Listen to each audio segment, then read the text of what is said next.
4단원 들어간 역동적인 화학 반응에 1, 2, 3, 4, 5 소단원인데 사실 이렇게 묶는 거야. 1. 가역 반응에 대한 얘기. 맨 처음에 1에 대한 거. 그 다음 2, 3은 사실 같은 내용이고 4, 5 다른 내용이야. 그러니까 대단원 하나에 4개의 내용이 들어가 있는 거야. 굉장히 다양한 내용이 들어가 있기 때문에 이 단원 자체가 굉장히 어려워요. 그래서 여기를 다시 한번 본다는 건 사실은 화학에서 다루는 여러 가지 반응을 다 같이 알아야 한다라는 거랑 똑같아. 그래서 각 부분에서 뭐 포인트로 잡는 부분들을 좀 잘 기억하면 될 것 같아요. 여기 알고 넘어가긴 사실 니네가 이전에 다 배웠던 내용들이 나와 있는 거잖아. 1번에 아레니우스의 산과 염기라는 게 나오는데 산하고 염기를 분류하는 방법이 여러 가지가 있어. 그 중에 아레니우스의 산염기라는 가장 기본적인 방식을 너희가 이전에도 알고 있고 일상에서도 사용하는 산과 염기가 이런 식의 개념이고 1학년 과학 시간, 1학년 통합과학 시간에 배운 것도 사실 이거로 분류하는 산과 염기야. 이 산과 염기 개념은 반드시 용액, 물에다 녹였을 때 어떻게 되느냐로 설명할 수 있어요. 그래서 아레니우스라는 사람이 제안한 산은 물에 녹였을 때 뭐가 나오는 애냐면 수소이온이 나오는 물질이라고 설명할 수 있겠지. 그래서 산성을 나타내는 공통적인 이온은 수소이온 H+, 요게 나오냐 안 나오냐, 물에 녹았을 때 어떻게 되느냐. 근데 이 문제 한계점은 뭐겠어? 물에 녹여야지만 알 수 있는 거잖아. 수용액이 아니면 설명할 수 없다는 한계점이 있어요. 그리고 염기 같은 경우도 역시 똑같이 물에 녹였을 때야. 물에 녹아. 얘는 무슨 이온을 내놓냐면 수산화 이온이 나오는 거야. 수산화 이온이라고 선생님 썼잖아. 그 수산화 이온을 우리가 화학식으로 쓰면 어떻게 돼? 수소랑 산소가 결합해 있는 형태의 음이온이잖아.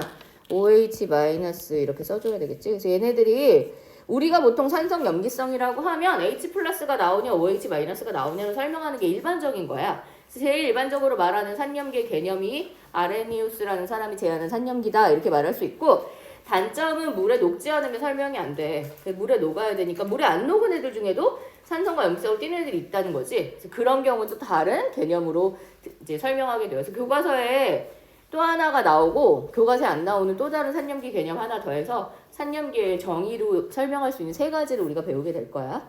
그래서 그렇구나. 그다음에 이번에 이런 중화반응 사행시, 중화반응 실험의 마지막 문제를 중화반응 사행시 얼마나 논리적으로 쓰는가 뭐 이런 걸 좀 볼까. 하여튼 궁금한 사람도 해보고. 그다음에 산화환원. 산화환원은 산화라는 개념과 환원이라는 개념 서로 반대 입장이었어요. 산화랑 환원이 서로 반대인데 이 산화라는 이름 자체의 뜻을 풀이하면 산소랑 화합한다는 뜻이야. 산소랑 결합하는 거 우리가 산화라고 불러. 환원은 그 반대니까 어떻게 해야 돼? 산소를 잃어버리는 개념이지. 그래서 너희가 작년에 산화랑 환원을 배울 때 2가지 측면을 배웠는데 산소를 결합하면 산화, 산소를 잃어버리면 환원이고, 또 전자를 잃어버리면 산화, 전자를 얻으면 환원, 이렇게 배웠단 말이지. 근데 산소는 왔다 갔다 하는 게 눈에 보여서 되게 쉬운데 이 산화환원 개념의 가장 포인트는 뭐냐면 누가 뭘 받으려면 그걸 주는 애가 반드시 있어야 돼. 다시 말해, 누가 산화하려면 반드시 환원되는 애가 존재하는 거야. 2가지가 항상 함께 존재해야 한다라는 걸 기억해두면 되고, 철해제련은 산화환원의 가장 기본적인 반응 중에 하나예요. 그래서 철광석, 산소랑 결합해 있는 형태의 산화철의 형태로 되어 있는 요 물질에서 내가 철만 얻어내고 싶어. 그러면 Fe2O3에서 산소를 빼내야 되겠지. 그래서 Fe2O3를 뭐 시키면 돼? 산소를 빼내는, 잃어버리게 하는 거니까 환원시켜주면 되는 거야. 그 반응이 생각보다 어렵기 때문에 우리가 여기다 여러 가지 재료 같이 집어넣어서 반응을 시켜요. 뜨거운 용광로 안에 이 재료들이 들어가면 뜨거운 용광로에 들어간 이 재료, 철광석, 코크스, 석회석 중에 누가 제일 먼저 반응하냐면 코크스가 제일 먼저 반응해. 코크스는 괄호에 뭐라고 써있어? C라고 써있지? 석탄 같은 거야. 탄소 성분이에요. 탄소 성분이 제일 먼저 반응하는데 이거 1단계가 탄소가 산소랑 만나는 연소 반응이 진행이 돼. 근데 너희 알겠지만 탄소는 산소가 충분히 있으면 연소해서 뭐가 돼야 돼? 이산화탄소 되는 게 원래 기본이야. 그게 완전히 연소하는 거야. 근데 지금 여기 반응에서는 일산화탄소가 됐잖아. 산소 2개랑 결합하지 못했다는 건 산소가 충분하지 않다는 거지. 이 안에가 밀폐되어 있어. 공간이 약간 이렇게 뭐 기체가 드나드는 칸이 있지만 넓지 않지. 여기서 공기가 산소가 원활하게 들어오지 않기 때문에 산소가 좀 부족한 상태예요. 그래서 일산화탄소로 되는 불완전한 연소가 진행이 되게 돼. 그 불완전 연소를 진행하더라도 결국 탄소는 산소를 받아들이게 되는 거지. 그래서 탄소가 일산화탄소가 되는 반응 우리가 산화라고 할 수 있어. 근데 이렇게 일산화탄소가 됐지만 얘는 아직도 이산화탄소가 되고 싶단 말이야. 산소가 하나 더 필요해. 근데 주변을 봤더니 F2O3가 있어. 얘한테 남아도는 산소를 가져가겠지. 그래서 일산화탄소가 이산화탄소로 되는 반응이 진행이 되는데 CO가 CO2가 되니까 역시 산소를 또 얻어서 뭐가 돼요? 산화가 진행해. 그 산소를 누가 주고 있어? F2O3가 Fe 가 되면서 산소를 주잖아. 그러면 여기 산화철은 뭐가 되는 거야? 환원되는 과정이 진행돼. 근데 이렇게 써놓고 나니까 조금 약간 뭐지? 싶은 게 있어. 뭐가 문제야? 1단계가 이상해. 산화가 된 건 썼어. 근데 뭐가 없어? 환원이 되는 애가 없을까? 있겠지. 누가 환원이 되는 거야?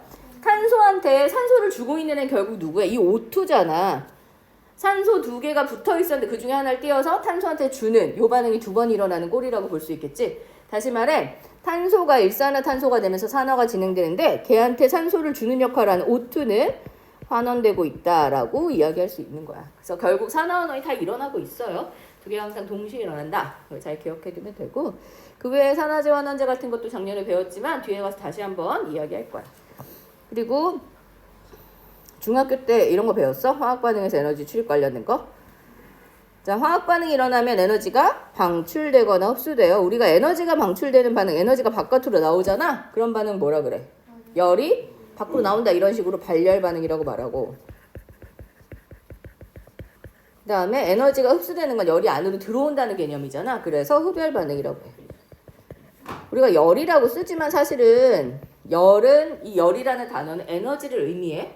에너지가 출입한다 이런 뜻이에요. 그러면 야유에서 모닥불을 피워놓고 주위에 둘러앉아 있으면 내가 따뜻한 기운을 느끼잖아. 그 따뜻한 기운을 왜 느껴?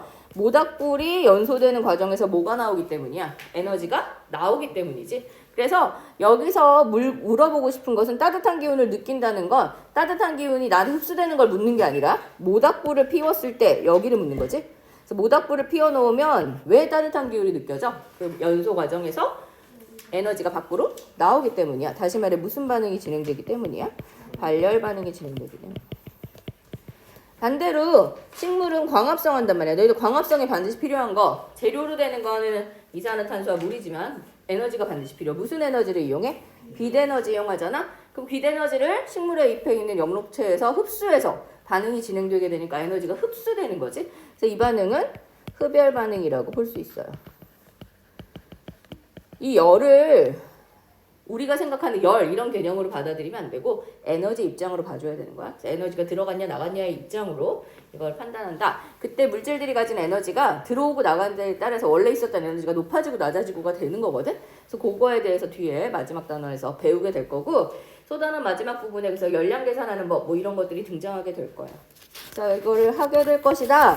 오늘은 그 중에 뭘 할 거냐 하면 반응이 한 방향으로만 일어날까에 대해서 할 건데 여기 뭐 저글링 얘기가 나와 있어. 두 사람이 공을 주고받는 이런 걸 하는데 공이 멈춰 있는 것처럼 보인다 뭐 이런 식의 설명을 하고 있거든. 주고받는 속도가 같기 때문이다 뭐 이런 식의 얘기를 하고 있는데 왔다 갔다 가능한 이런 반응에 대해서 설명하게 될 거예요. 그래서 우리가 맨 처음에 보게 되는 이 단어 이 용어를 좀 알아둬야 돼.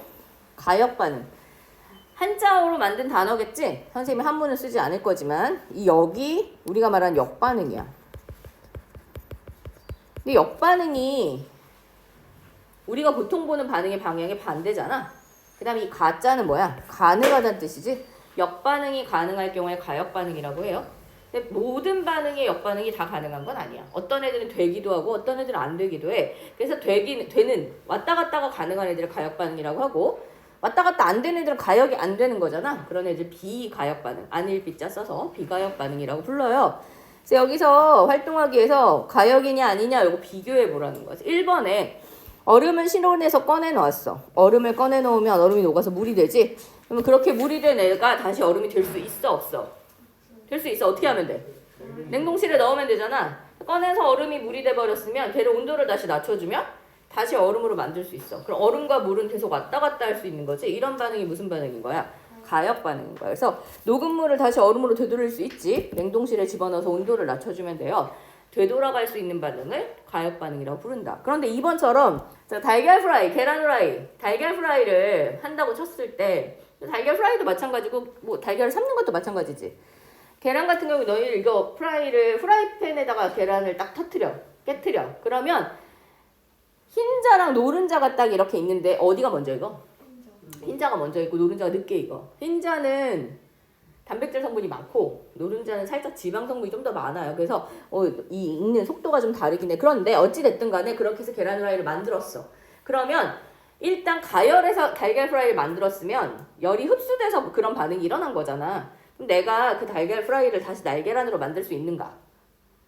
날달걀로 만들 수 있는가? 내가 뜨겁게 해서 계란이 익었어. 그러면 걔를 차갑게 냉동실에 넣으면 다시 날계란이 되나? 그런 일이 일어나지 않잖아. 에너지를 주고받는 과정을 반대로 한다고 해서 돌아가지 못해요. 이런 역반응이 안 되는 애들이잖아. 그럼 이런 애들을 뭐라고 하냐면 비가역 반응이라고 불러. 그래서 어떤 반응은 왔다 갔다가 가능한 가역이기도 하지만 또 어떤 경우에는 전혀 그런 일이 일어나지 않는, 얘 같은 경우 단백질 변성이 일어나 버리면 끝인 거야. 그럼 끝이 됐으니까 다시 돌아오지 못하는 이런 아이들이 있다. 그래서 구별해서 기억을 하라는 거지.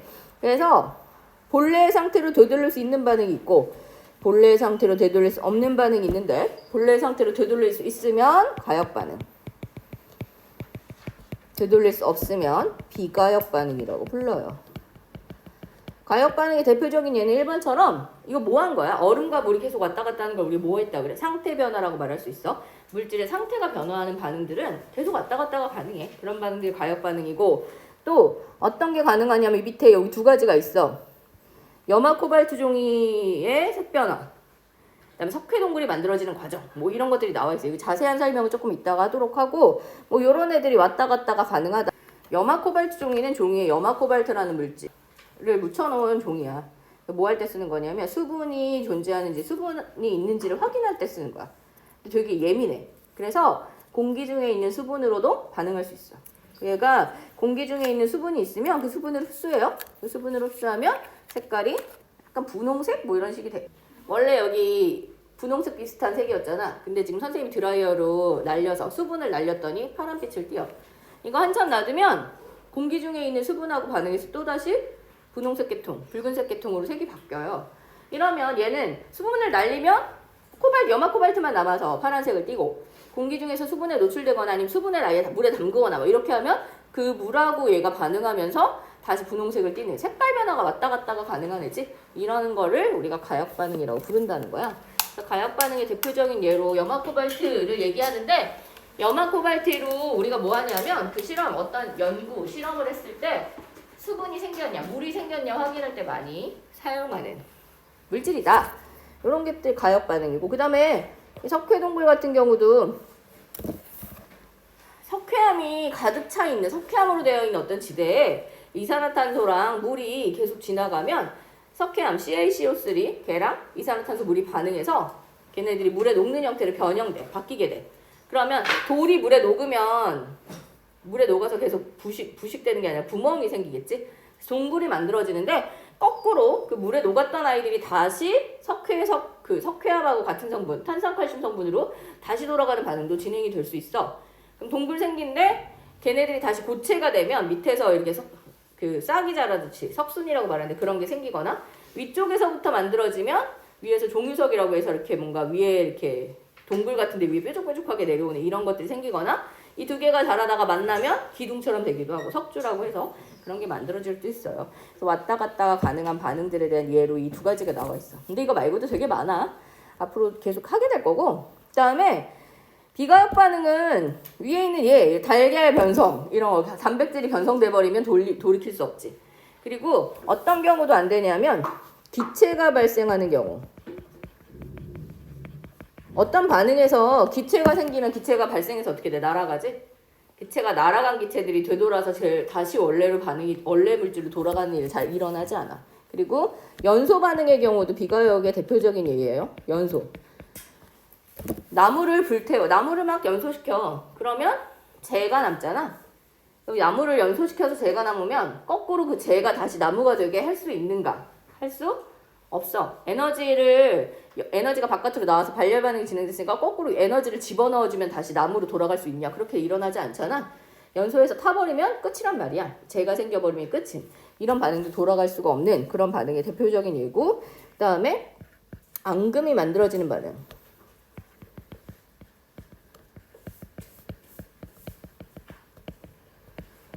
어떤 반응에서 앙금이 생겨서 바닥에 가라앉아 버리면 그 앙금이 더 이상 녹지 않기 때문에 원래 상황으로 돌아갈 수가 없어. 그렇게 되면 한쪽으로 방향이 진행되고 끝나버리는 이런 애들은 되돌아가지 못하는 비가역 반응의 대표적인 예고, 우리가 2, 3단원, 3단원에서 배우고 소단원, 3단원에서 배우게 될 중화 반응 같은 경우도 산하고 염기가 만나서 물이 생기잖아. 그걸로 그냥 반응이 끝나. 그래서 그 중화 반응도 되돌아가지 못하는 비가역 반응의 대표적인 예예요.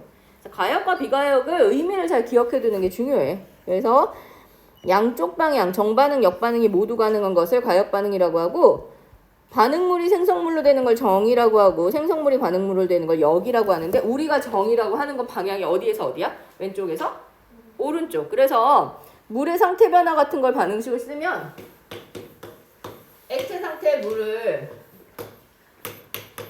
수증기를 만들었어. 기체 상태 수증기를 내는 왼쪽에서 오른쪽으로 가는 반응이 이게 정상 순서, 이게 정반응이라고 하고, 그러나 수증기를 온도를 낮추면 다시 물이 될 수 있잖아. 그래서 거꾸로 갈 수도 있다. 이렇게 되는 경우를 역반응이라고 해요. 그래서 두 가지가 다 가능하니까 화살표를 이 두 가지를 방향을 다 표시한 이중 화살표를 표기한다. 이렇게 기억해두면 되고, 왼에서 오른으로 가면 정, 오른에서 왼으로 가면 역이고, 왼쪽에 있는 물질을 우리가 뭐라고 한다? 반응물이라고 하고, 오른쪽에 있는 물질을 뭐라고 한다? 생성물이라고 불러. 그러니까 이건 이 반응물 생성물은 어느 방향을 기준으로 보는 거야? 정반응을 기준으로 반응물과 생성물을 결정한다. 이것들을 같이 알아두면 되겠지. 가역 반응의 예가 나와 있어. 반응식이랑 같이 나와 있거든. 책에 161페이지에는 그냥 말로만 줄줄줄 설명해 놨는데 반응이 이렇게 돼. 석회동굴을 만드는 과정은 이게 석회암이야. CaCO3. 얘는 원래 물에 녹는 물질이 아니거든. 물에 녹는 물질이 아니라 고체로 존재하는데, 이산화탄소가 함께 존재하면 이 세 개가 만나서 반응하게 돼요. 그렇게 되면 얘네들이 물에 녹아서 탄산수소 칼슘이 되는데, 그러면 칼슘 이온이 물에 녹고 탄산수소 이온도 물에 녹는, 이 물에 녹는 애들로 바뀌는 거야. 그래서 물에 안 녹던 애가 이산화탄소가 들어가면서 같이 반응하게 되면 물에 녹게 되니까 거기에 공간이 생겨서 동굴을 만들 수가 있는데, 거꾸로 그렇게 녹았던 아이들이 다시 원래로 돌아가는 반응도 진행이 되더라는 거지. 그러면 물에 녹아있던 이온들이 반응해서 다시 고체가 되니까 밑에서 올라오게 되면 우리가 저기 석순이라고 하고, 위에서 내려오면 종유석이라고 하고, 두 개가 이렇게 운 좋게 타이밍 맞아서 이렇게 올라오고 내려오다 만나서 기둥처럼 되면 석주라고 부르는 이런 아이들이 생길 수 있다. 정반응, 역반응이 다 가능하다. 그 다음에 염화 코발트 종이 아까 봤지? 공기 중에 있는 수분을 흡수하면 이런 형태로 존재하게 돼. COCl2가 여기 점 하나 찍어놓고 6H2O라고 했잖아. 중간에 점이 찍히고 물이 같이 써있으면 그 물 분자들이 그 안에 들어가서 결정을 형성하게 되는, 우리가 이런 걸 수화물이라고 해요.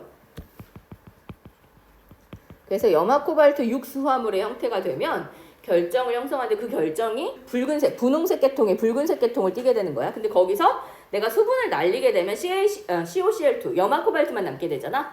염화 코발트만 있을 때는 푸른색인 거야. 그래서 수분이 존재하게 되면 물하고 만나면 붉은색을 띠지만, 그 물을 날려보내서 역반응으로 진행되게 되면 다시 파란색으로 돌아온다.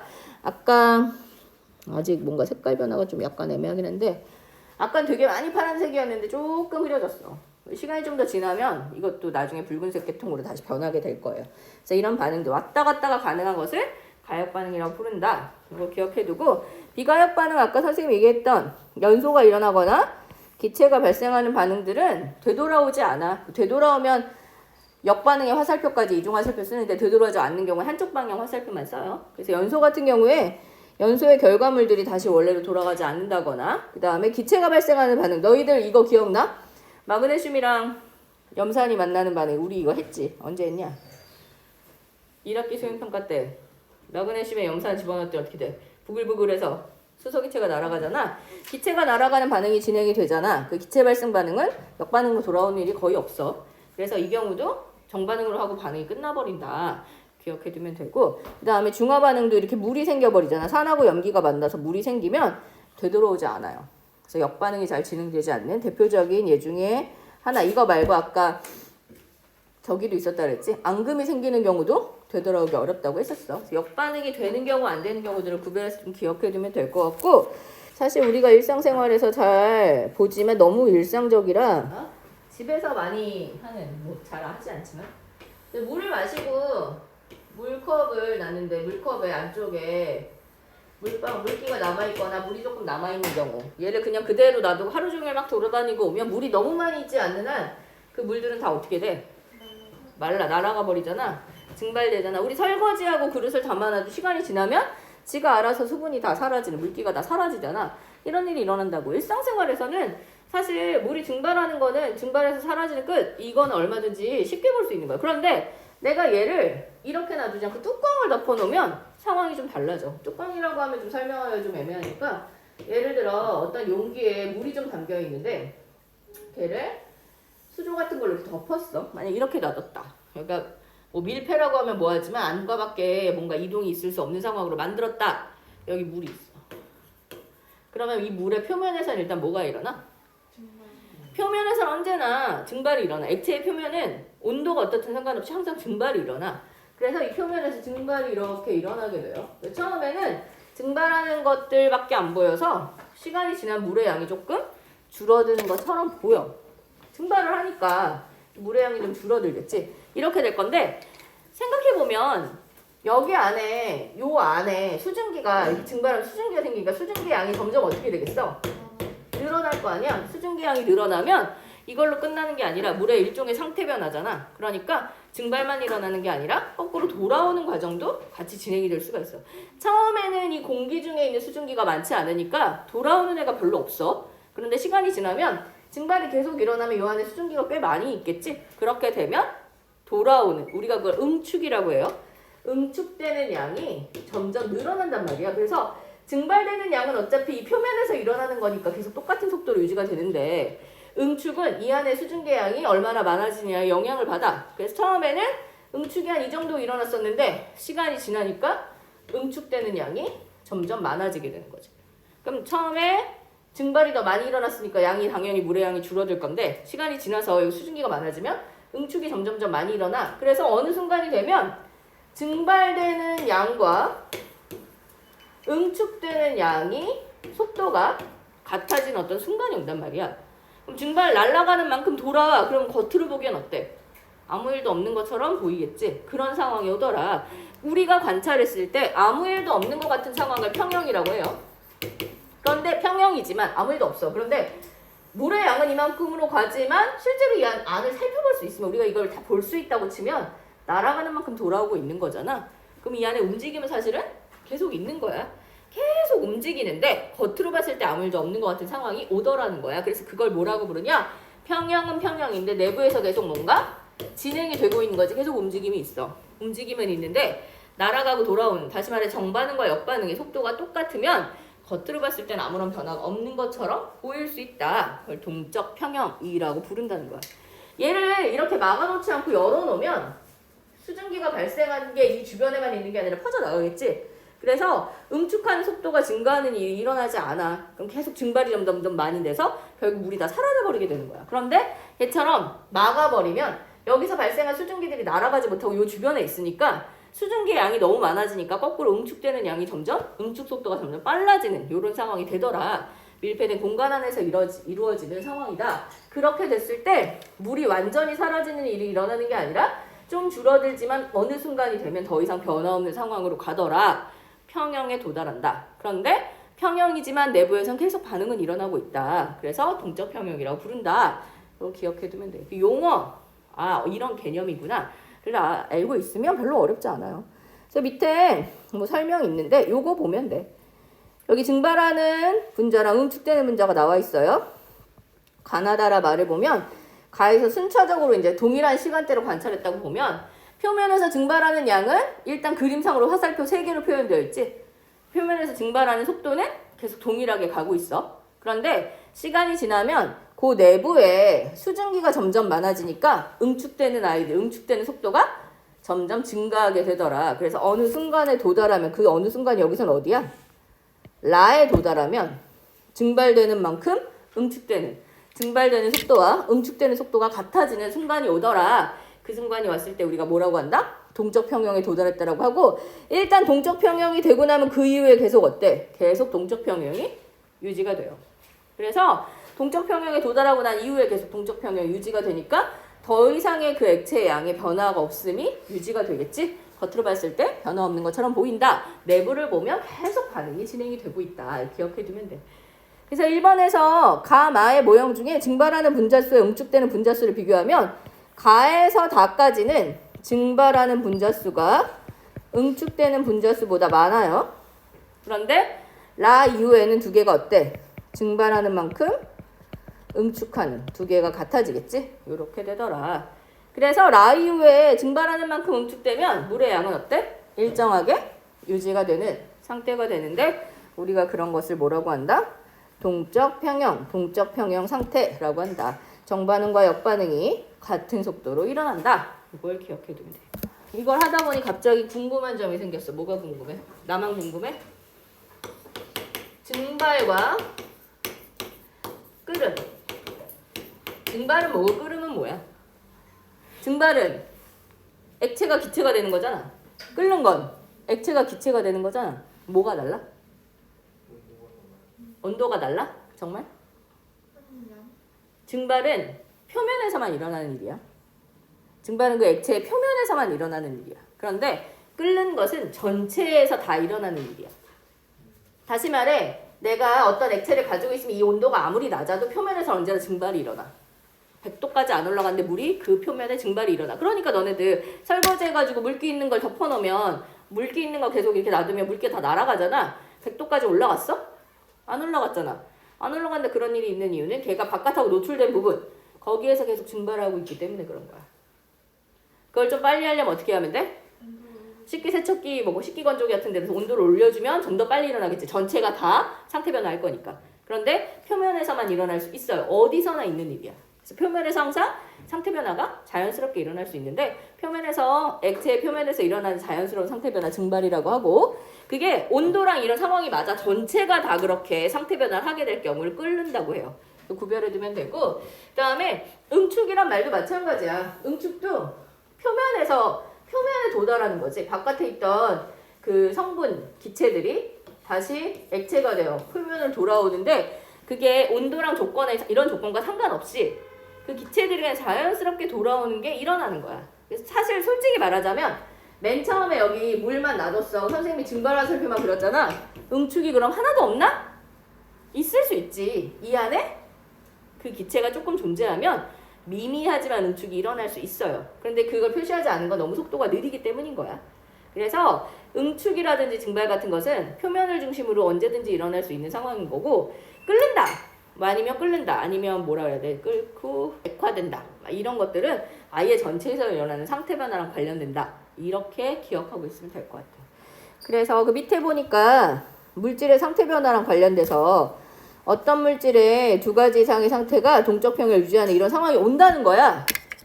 너희들 그거 알고 있지? 내가 물을 끓여. 그럼 물이 100도에서 끓잖아. 그럼 물이 100도에서 끓을 때 100도가 유지돼. 언제까지 유지돼? 다 기체가 되었을 때까지. 그치? 그 온도가 유지되고 있는 이유는 걔네들이 다 상태 변화를 하기 때문인데 그렇게 되는 상황. 그 상태 변화가 일어나고 있는 그 상황에서는 두 개의 속도가 같아질 수도 있어. 그래서 그 변화, 우리가 그런 것들을 상태가 변화하는 상황이라고 보는데 그 상의 평형, 상의 균형이 이루어진다라고 상평형이라고 불러요. 그리고 상평형을 그래프로 나타내기도 해. 그냥 좀 알아두면 될 것 같고 왼편에 이 상평형이 유지가 되면 액체와 기체의 상평형의 상태, 평형을 이루는 상태. 이때는 평형이잖아. 평형이니까 두 가지 속도가 동일한 상황이 된다. 이렇게 볼 수 있거든. 액체의 무슨 속도와 기체의 무슨 속도가 같은 거냐면 액체의 증발 속도와 기체의 응축 속도가 같아지는 이런 상황을 상이 평형을 이룬다. 상평형이라고 말한다.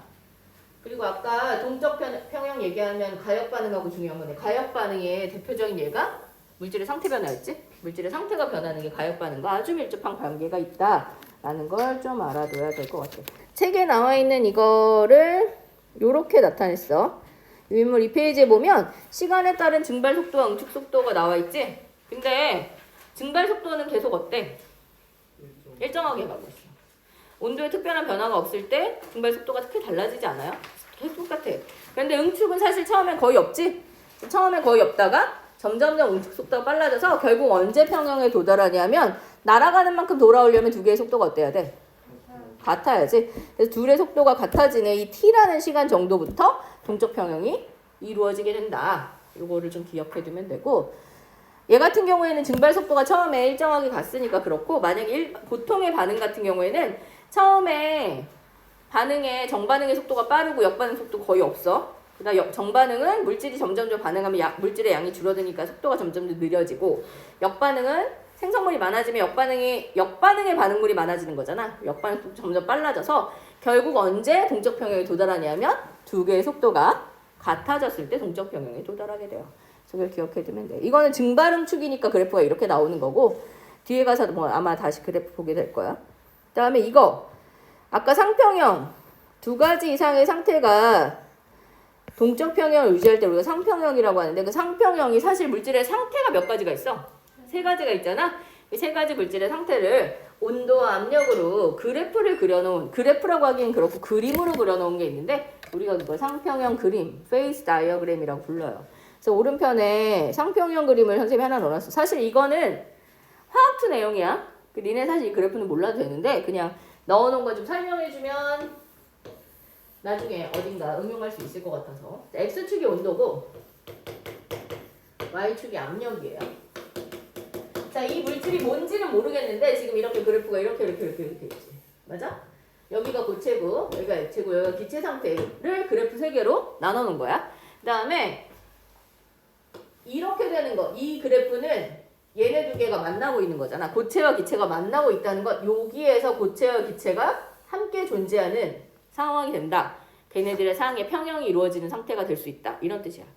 여기도 마찬가지. 고체와 액체가 함께 존재할 수 있다는 거, 그 두 개의 상태의 평형이 이루어지는 상황이다. 그 다음에 여기는 액체와 기체의 상태의 평형이 이루어지는 상황이에요. 그러면 여기는 이 세 개의 그래프가 만나는 점은 세 가지 상태가 다 존재할 수 있는 점이야. 그래서 우리가 이거를 세 가지 상태가 다 존재한다 해서 T라고 쓰고 트리플 포인트라고 말하는데 삼중점이라고 말해요. 근데 지금 여기 너희들 프린트에 있는 이 그래프에서 이 삼중점은 압력이 얼마야? 5.1기압일 때. 온도가 얼마야? 영하 56.6도씨일 때야. 자, 영하 56.6도씨로 낮췄는데 압력이 5.1까지 되려면 우리는 몇 기압에 살고 있는데? 1기압에 살고 있는데. 우리 1기압에서는 절대로 만날 수가 없겠지. 압력 엄청 높이고 온도 엄청 낮춰야지 세 가지 상태가 동시에 존재하는 거 볼 수 있는 어떤 물질이야. 그럼 우리가 살고 있는 건 몇 기압이니까?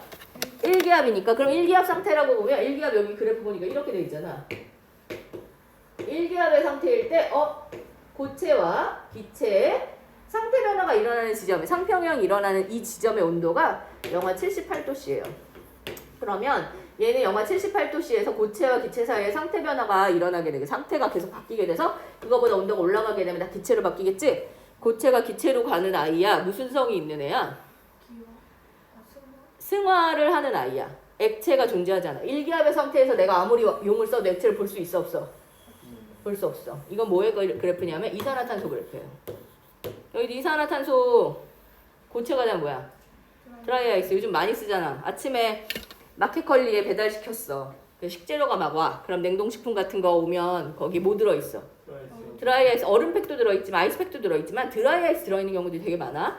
드라이아이스 팩 같은 거 이렇게 부직포 같은 데 담겨있잖아. 걔를 꺼내서 이렇게 놔두거나 어디 이렇게 놔둬. 그럼 시간이 한참 지나. 처음에는 막 주변이 어는 것처럼 막 그렇게 되거든. 근데 시간이 한참 지나면 그 팩 안에 아무것도 안 남아있지. 그 안에 액체가 남아있어? 액체 하나도 없어. 이산화탄소 액체 남아있지 않아. 우리는 1기압에서 걔를 절대로 볼 수가 없어. 그럼 나 이산화탄소 액체 보고 싶으면 어떻게 해야 돼? 5.1기압보다 기압이 올라가야 돼.